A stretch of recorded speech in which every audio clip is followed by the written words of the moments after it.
Assalamualaikum warahmatullahi wabarakatuh. Anak-anak, bagaimana kabarnya? Mudah-mudahan kalian selalu sehat ya. Anak-anak, mari kita mulai lagi pembelajarannya. Belajar bersama Pak Eko.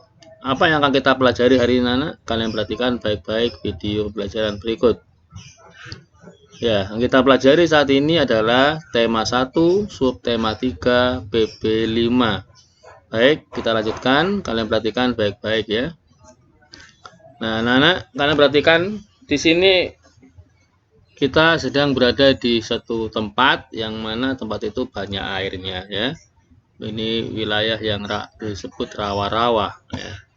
Nah, karena kita saat ini akan belajar tentang daur hidup katak. Ya, ini anak.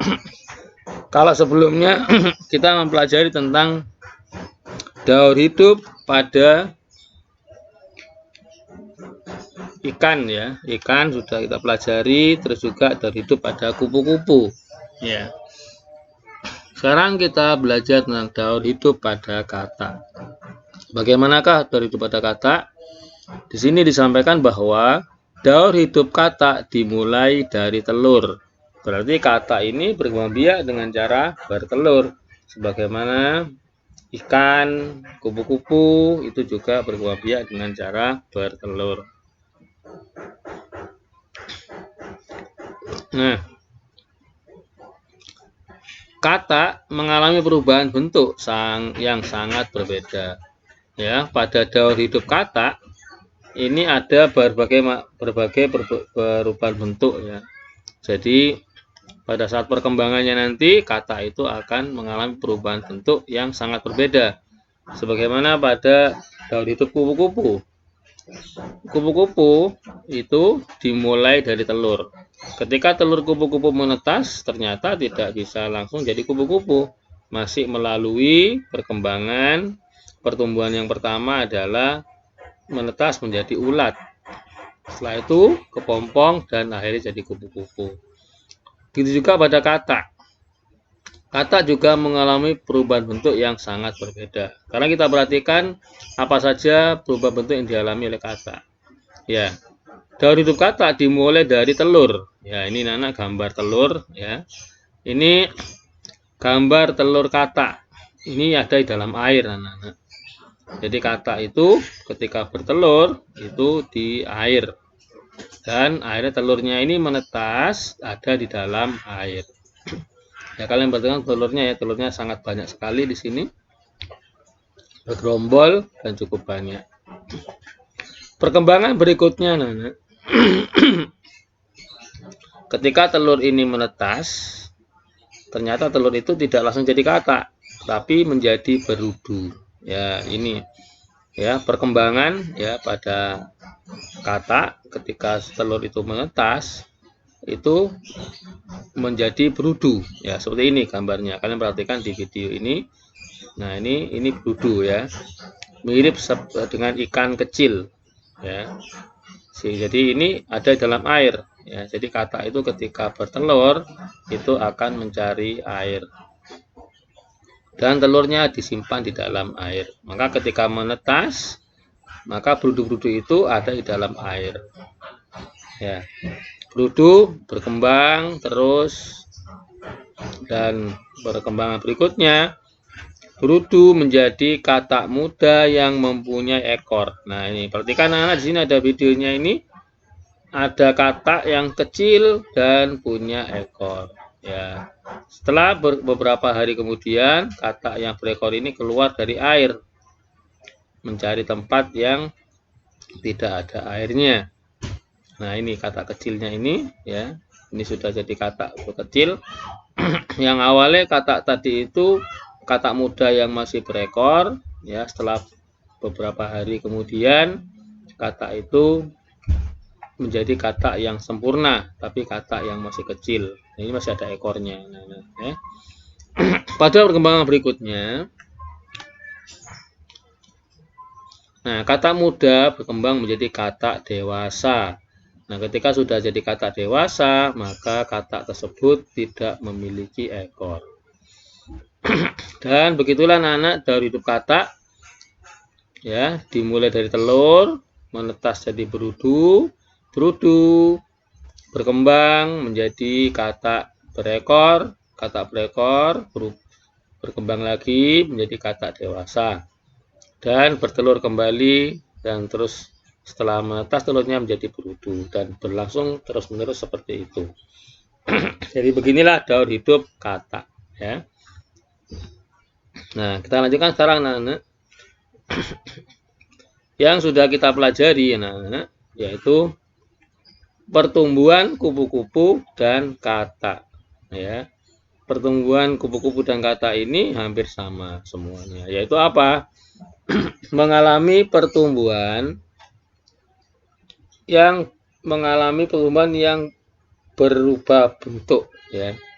Bentuknya berubah sejak jadi telur sampai menjadi dewasa pada kupu-kupu dan juga pada katak. Nah, ternyata anak-anak ini perhatikan, ada orang yang berani menyentuh hewan tersebut, ya, bermain katak, ada juga yang bermain kupu-kupu. Ternyata tidak semua orang memiliki keberanian yang sama. Ada orang yang ketika menyentuh katak tidak berani sebagaimana yang lainnya, ya. Di sini ada gambar Udin sedang bermain katak. Ini katak dipegang sama Udin. Seperti pada pada video sebelumnya, ya, itu ada katak kecil yang dipegang dengan tangannya, ya. Ini juga begitu. Ini Udin memiliki keberanian untuk menyentuh katak. Bahkan Udin bermain-main dengan katak. Tapi bagaimana dengan Dayu? Ternyata Dayu ini tidak sama dengan Udin, berbeda. Yang Udin berani, yang Dayu tidak memiliki keberanian yang sama dengan Udin. Nah, jadi ada juga orang yang tidak berani, ya. Contohnya tadi itu Dayu. Nah, maka semua orang memang memiliki keberanian yang berbeda-beda, tidak sama. Ya, setiap orang itu memiliki keberanian yang berbeda-beda. Contohnya di gambar sini, yang Dayu tidak berani dengan katak, sedangkan Udin ini berani dengan katak, memiliki keberanian. Tentu kita harus menghargai perbedaan tersebut, ya. Masing-masing memiliki perbedaan. Nah, kita pun juga harus membantu teman agar teman kita itu bisa berani, ya, memiliki keberanian terhadap katak atau yang lainnya, memiliki kemampuan yang sama dengan kita. Tapi kita tidak bisa memaksa anak-anak, ya. Kita hanya bisa membantu saja, membantu agar temannya tadi yang awalnya takut, tidak berani, menjadi berani. Tapi tidak perlu dipaksa. Kalau memang masih tidak berani, ya tidak apa-apa. Memang tidak sama, ya. Nah, anak-anak, baik, sekarang kita lanjutkan. Dari tadi itu, di sini, anak-anak, kalian dapat tugas, yaitu apa? Menulis saran. Menulis saran untuk temanmu yang agar lebih berani untuk memegang hewan tersebut, ya, supaya agar tidak takut. Tapi tidak perlu maksa, ya, hanya memberi saran saja. Dan juga memberikan saran agar temanmu dapat saling menghargai akan perbedaan keberanian. Tidak perlu memaksa, kalau memang temannya tidak berani, ya tidak apa. Dan kita tidak boleh memaksakan kehendak kita. Sekarang kita lanjut, sekarang kita beralih ke pantai, ya. Kalau tadi di rawa-rawa, nah sekarang kita beralih ke pantai. Kenapa kita beralih ke pantai? Karena kita akan belajar tentang penyu. Nah, gambar itu ada penyu, ya. Ada 2 penyu yang ada di pantai. Pantainya sangat indah sekali.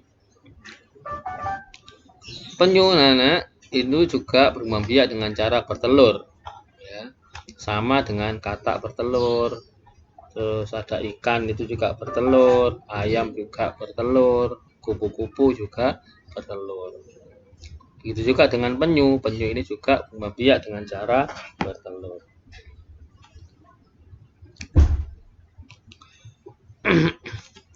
Penyu anak termasuk hewan yang dilindungi, sehingga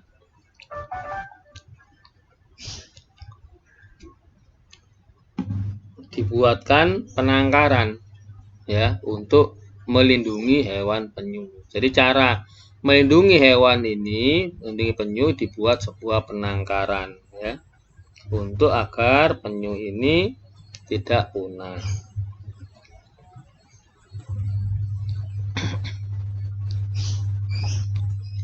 Nah, pada sebuah penangkaran anak-anak, pada sebuah penangkaran penyu itu ada 7 bak penyimpanan anak penyu. Ada 7 bak ya. Nah, setiap bak berisi 130 ekor. Ada 130 ekor anak penyu. Nah, sekarang coba kita hitung. Berapa banyak anak penyu semuanya? Ya, ada 7 bak penyimpanan. Satu bak berisi 130 ekor. Bagaimana kamu menyelesaikan soal yang ada pada cerita tersebut? Ya, sekarang perhatikan ya, ini bagaimana cara mengerjakannya. Jadi ada 7 bak penyimpanan ya. Satu bak berisi 130 ekor ya. Ini bak kedua juga 130, bak yang ketiga sama 130, bak yang keempat juga 130, yang kelima juga 130, keenam 130, bak ketujuh juga sama-sama 130 ekor. Jadi setiap bak berisi 130 ekor. Nah, sekarang coba kita hitung ya. Nah, satu bak berisi 130 ekor, sedangkan semuanya ada